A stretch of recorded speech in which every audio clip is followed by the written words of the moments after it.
Hi. You may remember last time when we were talking about what we played in the left hand for ragtime for Scott Joplin, we came up with a little accompaniment pattern that we were analysing in a little bit more depth. I'm just going to play you two different versions of that pattern now and talk about what makes them different, what makes you react to them differently.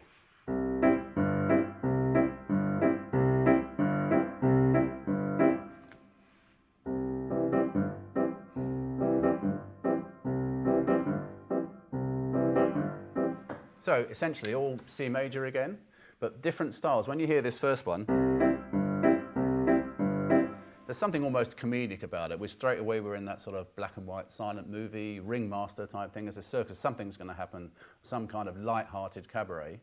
And then when we switch it to this, we're expecting to hear Topol come in and sing something from Fiddler on the Roof. That sort of slightly more klezmery, Jewish style kind of pattern.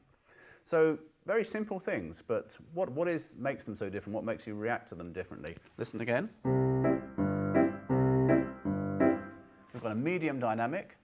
We've got whole notes in the left hand that aren't staccato. So a bit more held, and staccatos in the right hand. That's about as much as we can say about that. Switching to our second pattern.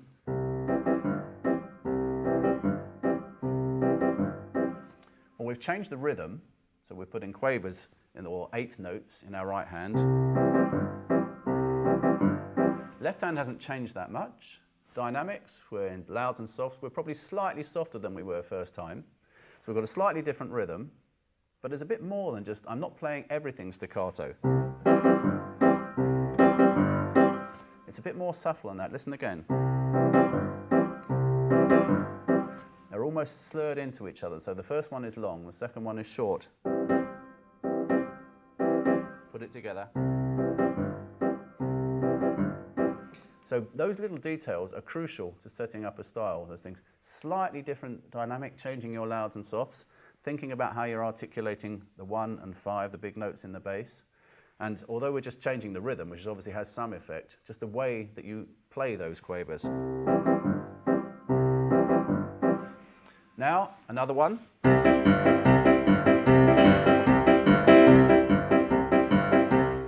So we've speeded up, we've got faster. Dynamically, we're much louder. Everything is brash and unsubtle, so everything is staccato.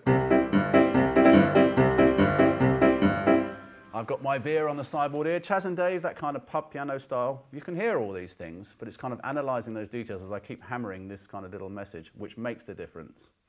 And if we change to a completely different style of accompaniment pattern for something like this.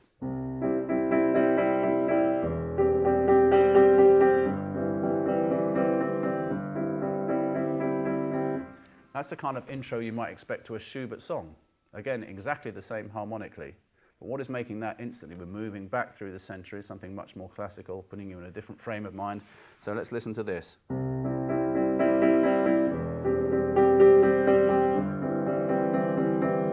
We've slowed the left hand down to playing single notes in a bar. And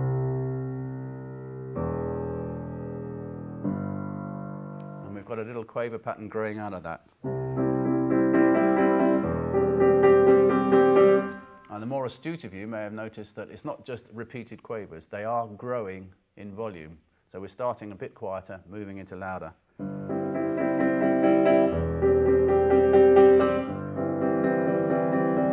And the final detail, which is the really important one, is we're not playing it absolutely metrically correct. If we had a metronome going, you'd hear that I'd be getting out with it very quickly, because I'm kind of pulling back the pattern a little bit at the front in what we call a rubato, kind of slightly out of time for an effect. Like.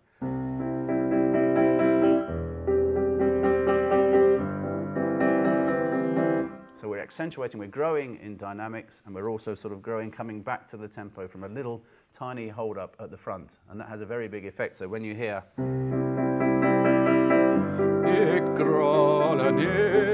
you're expecting that kind of Schubert voice to come in. So again, little details, completely changing just a chord of C major, and to end up with something really at the other end of the scale.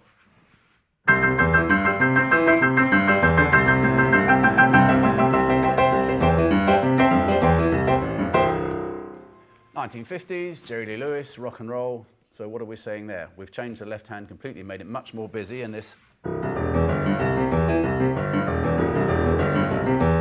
still a kind of C major pattern. And then we've got this very brash, staccato, repeated quavers with big chords in the right hand.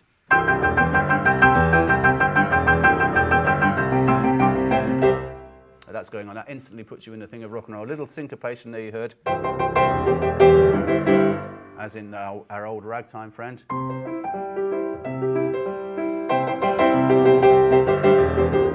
So again, C major, 5 completely different styles, just all achieved using dynamics, staccato or legato articulation, a little bit of rubato holding the tempo back. So just to show again that all those different styles are defined not by the scrunchy chords you may or may not be playing, but by the way you're playing the chord.